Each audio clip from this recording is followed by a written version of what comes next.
దేవుడికి స్తోత్రం కలుగుగాక.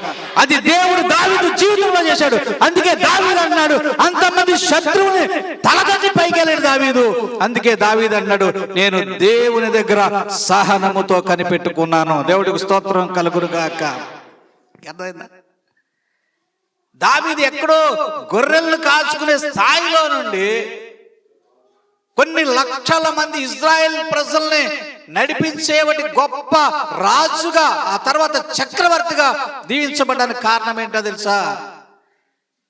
దావీదు సహనముతో కనిపెట్టగలిగాడు. దేవుడు స్తోత్రం కలుగును. హల్లెలూయా. ఇస్తాడు దేవుడు, ఇస్తాడు. నీ జీవితంలో నువ్వు కోరిన దానికంటే గొప్ప దేవుడు నీకు ఇస్తాడు.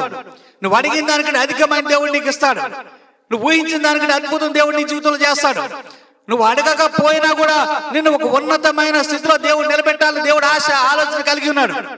కానీ నువ్వు సహనముతో ఉండడం నేర్చుకో. దేవుడు స్తోత్రం చెప్పండి. హల్లెలూయా.